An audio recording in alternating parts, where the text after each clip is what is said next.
開始錄啦，我哋抌俾你。好啦，冇問題，我哋今日開始啊。咁就再講一次，我哋而家開始練咧就係呢個 Session B 嘅 series 啦。咁啊，今日嘅第一個課題應該就係排列與組合啦。咁啊，首先啊喺封面度你都見到㗎啦。咁其實我哋一陣間咧做呢個 NPL、NCL 大致上圍繞4招去玩嘅啫。咁啊，當耍功夫咁練口訣唔該。尤其是第一版嗰4句嘢最緊要啦，咩雙輪捆綁、雙離拆空、特殊優先、正難則反，似唔似呢個耍嘅功夫啊？係啊，你睇啲《倚天屠龍記》都係咁上下嘅啫。好啦，嗱不過當然我都係嗰句啦。如果呢4句嘢你都唔明係乜東東嘅話，你背嚟冇意思啊。咁所以今日咧，我大致上會花半個鐘頭時間啦，教明你呢4句嘢其實代表緊啲咩意思啦。咁跟住我哋都會做唔少 past paper 咁啊練熟呢個 NPL、NCL 佢嘅。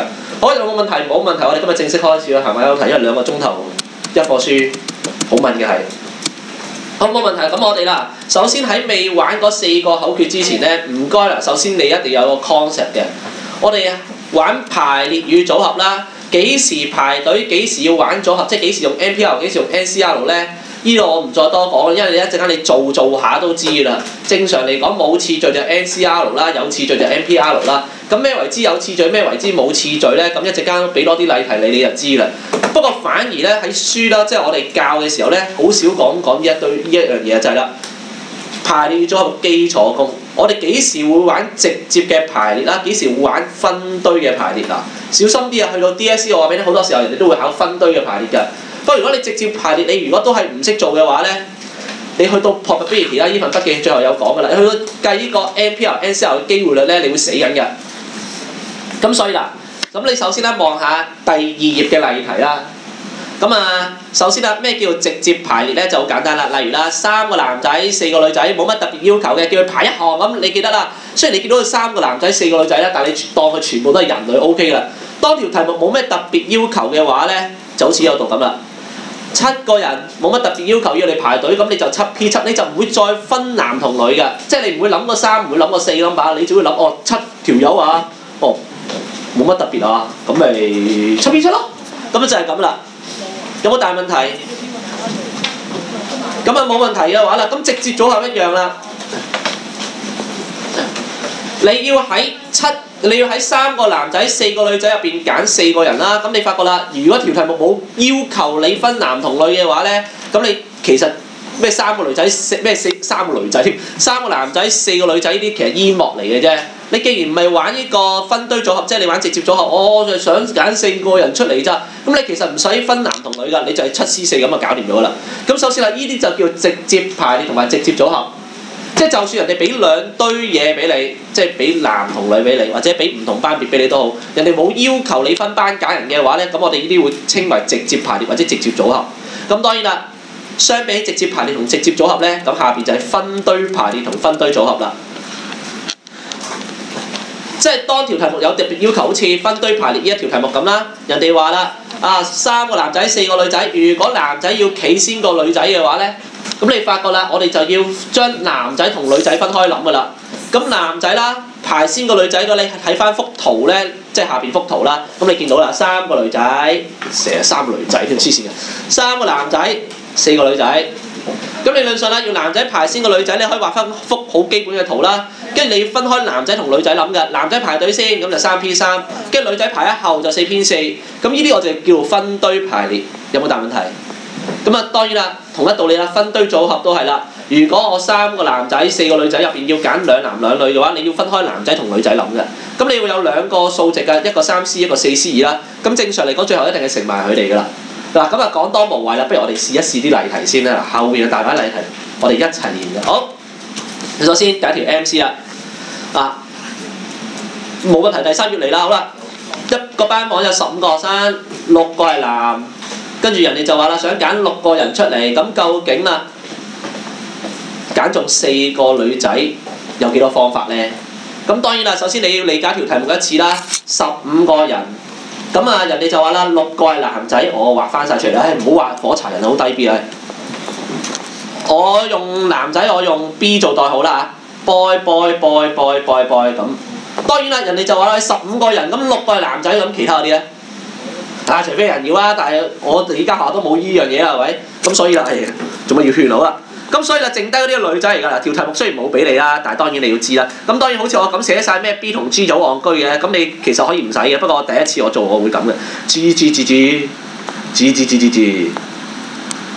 咁當然你做得熟嘅話，你千祈唔好學我咁喺熒光幕做啲咁戇居嘅動作啦。咁但係咧，你大致上你而家有個好清晰嘅圖像，就係15個人入邊6個男9個女，有冇大問題？冇大問題。人哋就話你要揀6個人出嚟，但係你記得啊，人哋揀6個人出嚟有少少要求㗎，其中4個係女仔。咁所以啦，9個女仔入邊揀4個女仔出嚟，咁好正常啦。我要4個女仔。4個女仔，咁所以啦，首先要搞掂一邊先啦。9個女仔揀4個女仔，次序緊唔緊要啊？唔緊要啊，9C4㗎啦噃。咁但係當然啦，條題目有冇講其他嘢呢？雖然冇講到明啦，但係佢就話啦，揀6個學生出嚟啊嘛。咁所以你做呢啲題目，你個頭腦要幾清晰下㗎。好多時候呢，條題目隱隱晦晦唔講啲資料俾你聽呢，其實暗喻呢，要揀幾個男仔出嚟啊？梗係2個啦。咁啦。喺1、2、3、4、5、6個男仔入邊揀2個男仔嘅話，咪6C2咯。咁當然啦，你有2個數字啦，一個就係6C2，一個就係9C4。咁我哋分開男仔同女仔諗咧，呢一個概念我就叫分堆組合啦。有冇大問題？咁當然啦，最後啦，揀完呢2個 number 要做啲咩嘢啊？梗係乘啦。咁所以你見到答案㗎啦。有冇大問題？咁呢啲係練一練嘅啫。講真啊，下邊嗰條就係舊年嘅past paper 啦，第2條，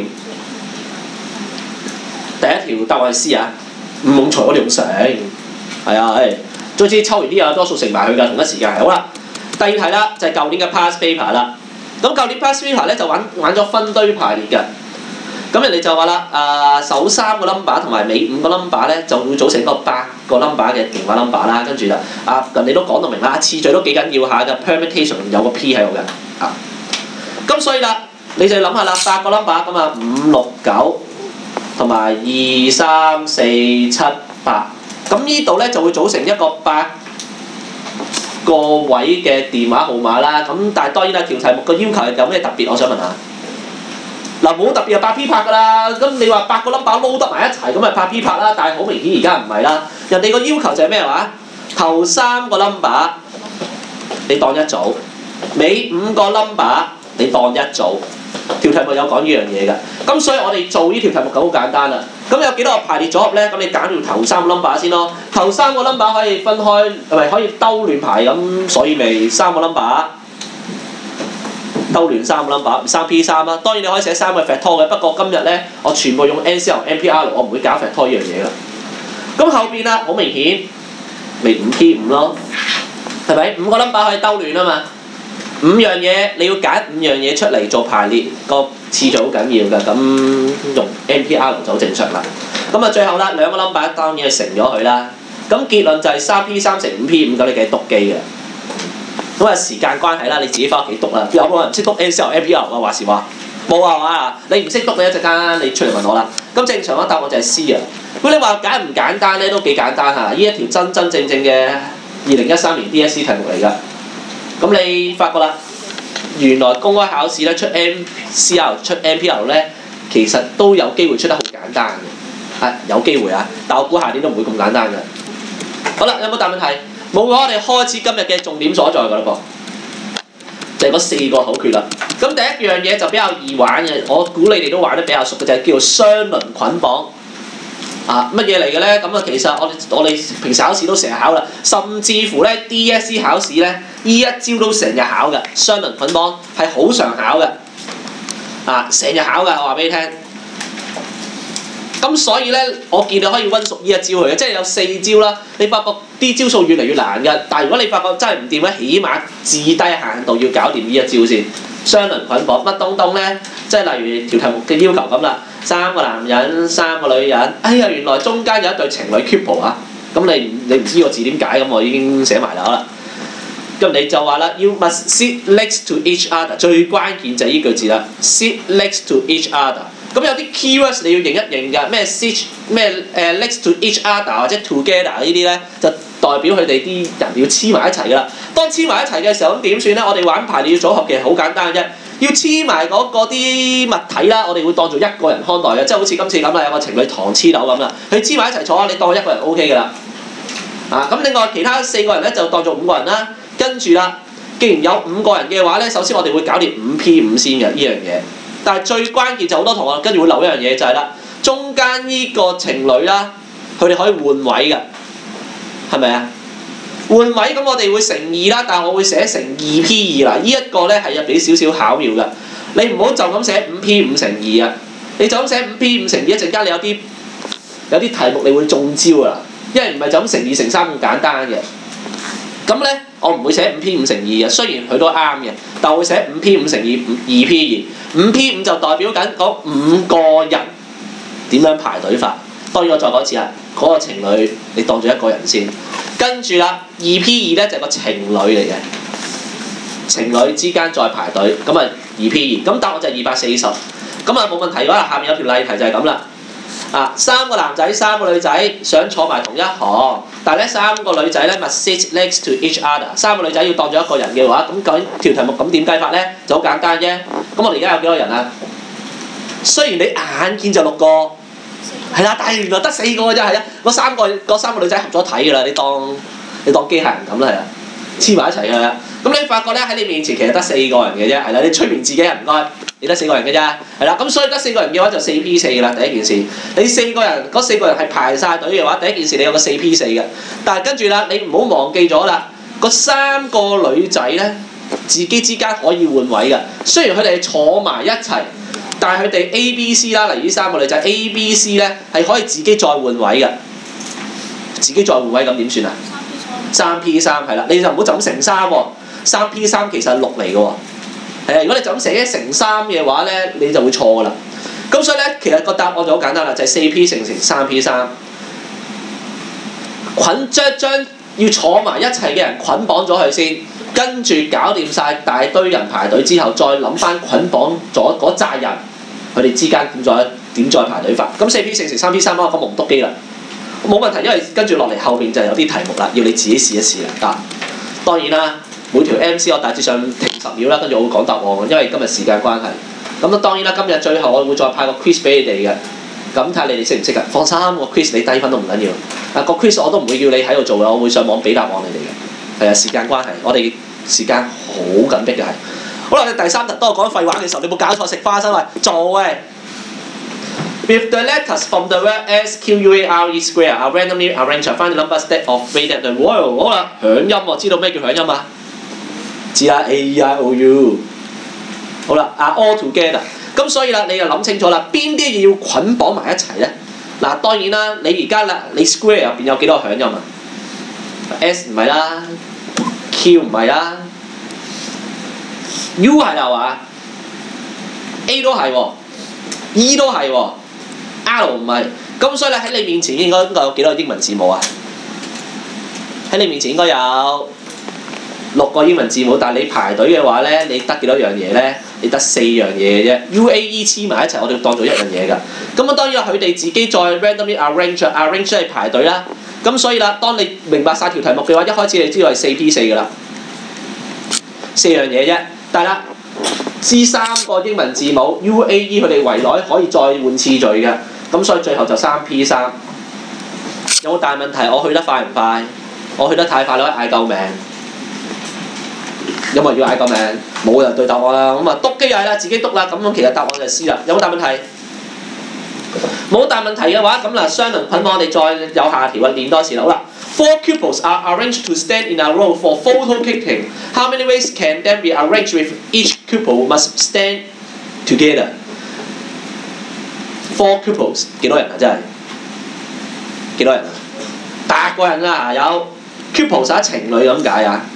咁啊8個人好啦，但係最大問題就係啦，啲情侶咧原來要黐埋一齊影相，咁好正常啦。我同你女朋友影相，你都會呷醋啦，係咪？好啦，咁邊個吵口啊？唔好咁大聲，錄緊音啊！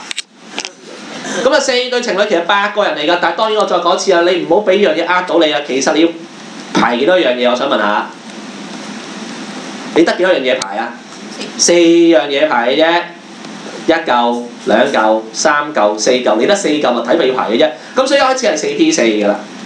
但係最大問題啦，啲情侶可以換一換位㗎噃。咁點算呢？你4P4就搞掂晒呢4對情侶嘅排列方法啦，但係啲情侶圍內仲可以換位㗎。咁所以啦，答案係咩嘢呢？仲要乘多啲咩嘢呢？2P2，但 2P2 一次夠唔夠呢？係唔夠㗎，係啊，你要乘足4次，因為4對情侶佢哋可以之間換位嘅。咁當然你可以寫 2P2 嘅4次方啦，不過我會寫4次，代表啦嗰4對情侶可以各自換位。去到呢度明唔明？每個 2P2 就代表緊其中一對情侶可以互換位置。啊，呢個係個情侶互換位置，有啲 2P2 代表個女子，食蛇好啦，互換位置。咁啊，呢一條題目一定要明，因為咧一陣間有條 past paper 咧就係考緊同一個 concept 㗎。嗰年咧2012年咧啲學生炒到9彩嘅，就係唔識得將情侶換位置啦，咁就輸咗㗎啦。啊，就係諗4P4，咁我話俾你聽，4P4 人都寫得出啦。啊，但係啦，後邊啲 2P2 就未必人寫得出㗎。好，有冇大問題？咁冇問題嘅話，答案應該係 boy。如果我錯，你記得同我講啊。好，有冇大問題？冇大問題嘅話，好啦，我哋繼續落去先啦。雙輪捆綁咧，大致上咧冇乜大問題。我哋跟住落嚟搞第9嘢啦。雙離插空呢一樣嘢咧喺 DSE 係未考過嘅。啊，書係有教嘅，但係 DSE 未考過啊，未考過。咁當然啦，未考過代表今年考唔考咧，我真係唔知啊。但係因為佢比較難嘅關係咧，咁所以 DSE 咧頭2年係未考過嘅。頭2年其實啲 NCR、NPR 考得比較淺嘅，多數考雙離雙輪捆綁。好啦，雙離插空點算咧？好多堂會錯㗎。3男3女，女仔唔可以坐埋一齊。係啊，女仔坐埋一齊好煩其實。係啊，好嘈啊係啊。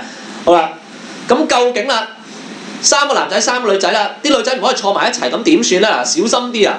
啲女仔唔坐埋一齊嘅話咧，我哋會考慮男仔先㗎，因為女仔麻煩，唔准坐埋一齊。咁我哋就塞咗男仔先啦。咁首先咧，3個英偉男仔已經就座啦，見唔見啊？第一幅圖。咁但係跟住點算咧？跟住啦，喺3個男仔之間加翻啲空凳，頭尾都要加。咁你見到啦，4張空凳，有冇大問題啊？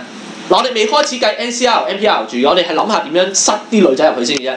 點樣塞啲女仔入去，確保啲女仔冇可能坐埋一齊咧？就好似呢幅圖咁啦。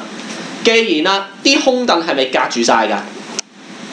咁啦，如果我安排啲女仔坐落啲空凳度，係咪保證啲女仔坐唔埋一齊先？應該可以啦，係嘛？最後啦，再將有剩嘅空凳攞開，咁你見到啦，我夠膽保證咁樣坐法，啲女仔一定隔開晒坐。但係男仔咧，有冇機會坐埋一齊啊？有係啦。最關鍵就係一樣嘢，好多同學做錯啲題目就係因為佢哋諗到啲方法咧，係可以確保啲女仔分開坐，但係咧人哋啲男仔係有機會坐埋一齊㗎，男仔坐埋一齊冇事㗎。啊！但係咧好多同學就諗住，女仔要分開坐，咁啊女仔。咁啊跟住再塞啲男仔入去啦，咁我塞男仔入去。咁但係如果你咁樣諗法咧，諗咗女仔至諗男仔咧，你會搞到連啲男仔都分開咗坐㗎。咁就違反條題目要求啊！跟住條題目要求就係想對付啲女仔嘅啫。啊，咁所以啦，如果你想玩即係呢啲咁嘅題目啦，首先你要安排啲冇咁麻煩嘅人坐咗先，邊啲人要隔開坐，最後至搞佢，得唔得？咁所以啦，睇翻條題目啦。如果一開始係安排男仔坐先，咁我哋有幾多個排列組合啊？嗱，一開始你唔好諗有幾多張凳喎，一開始有幾個男仔坐咗落去啊？3P3，所以我哋要搞掂3P3先。嗱，所以呢啲咁嘅雙離插空咧，其實比較難嘅原因咧，就係我哋原來咧唔係諗有幾多張凳啦，唔係有幾多即係唔係諗有幾多張凳，唔係幾多空位住。我哋首先要搞掂就係男仔先，3P3。好啦，佢哋坐完之後啦，塞4張空凳。呢4張空凳我哋冇乜排列㗎，我哋就咁擺4張空凳嘅啫。空凳唔會分1、2、3、4㗎。咁所以我係乜都唔使搞啊。但係啦，4張空凳。sorry 啊，喺度打錯筆記添。3個女仔，4張空凳。我想問下，咁有幾多排列組合啊？嗱，揼多個女仔嘅而家，咁點算啊？係啊，咁邊個 number 大啲就擺上邊咯，4P3咯。3個女仔4張空凳，咁你有4P3咁多個排列方法㗎。邊個 number 大啲嘅，邊個 number 擺上邊㗎，細啲 number 擺下邊㗎。無論係即係凳多啲定係人多啲啦，話俾你聽個玩法一樣嘅啫。咁所以你唔使驚話死啦，成日凳多啲咁點算咧？話俾你聽，合埋眼啦，大啲個 number 擺上邊 OK 㗎啦。好，冇問題嘅話，跟住就將剩低嘅嘢乘埋一齊啦，即係3P3、4P3乘埋一齊，咁你發覺就個 number 啱㗎啦，144。咁當然啦，就咁講一次咧，你未必會明㗎。咁所以咧，如果你真係唔明嘅話咧，嗱做埋後邊嗰兩條 MC 先，都唔明嘅話咧，就翻屋企，唔使食蕉嘅，翻屋企睇片，慢慢將我頭先嘅講嘅嘢慢慢播多一次，係啦，唔明聽到唔明為止。好啦，不過唔好講咁多廢話住啦。嚟緊兩條 MC 就係啦，雙離插空玩直接排列嘅，不過就4個男仔4個女仔 sitting in a row。好啦，呢條矛少少啦。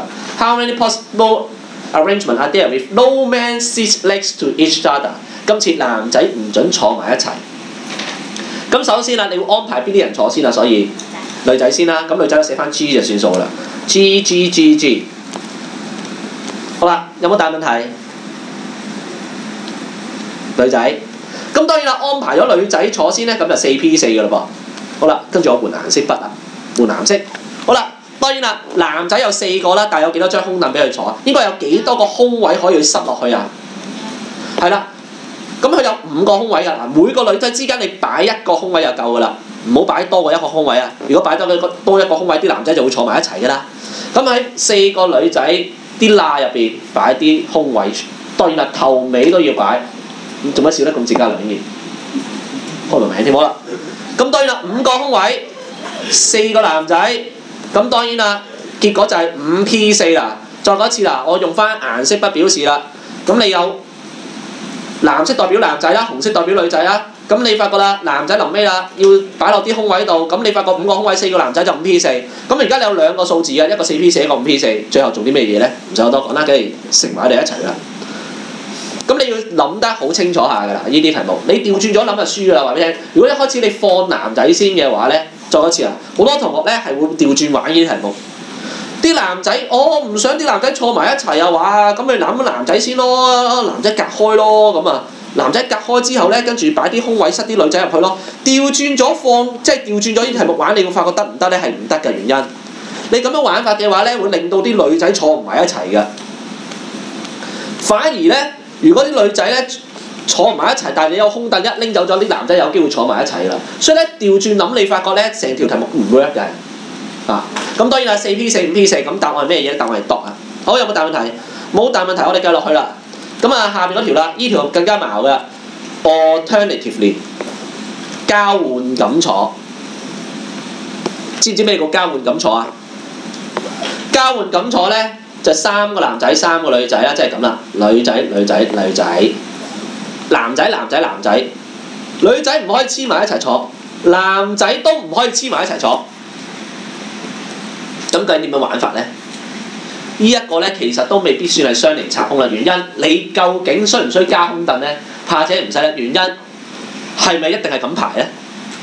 係啦，係嘛？你要男仔同女仔都係隔住嘅話，你其實都好明白，一定係咁排㗎啦。咁所以條題目其實未必係玩雙離插空嘅，似玩啲咩嘢咧？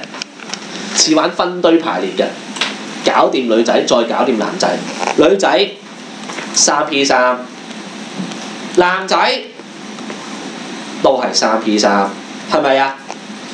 啱唔啱啊？啱啦，最後乘埋一齊。不過呢啲咁嘅題目咧，最矛就係咧，我想問下。女仔男仔咁樣隔開嚟排隊，係咪得呢個排法啊？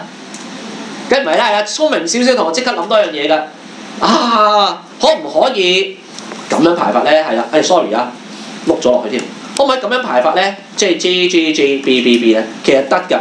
咁所以咧，最後咧你係走去乘2嘅，而最多同學漏咗一樣嘢㗎，我俾你聽。所以咧，其實考玩 NCL、NPL 點會擺落 Section B 咧？原因你見到步驟好簡單㗎。一啲 NPL 一啲 NCL 乘埋就完㗎啦，乜嘢複雜運算都冇㗎，你呢樣跟住篤機嘅啫。最大問題就係你個頭腦要幾清晰下㗎。如果你到時候考試瞌眼瞓嘅話，俾你聽一定做唔到啲題目添嘅。好，去到呢度有冇大問題？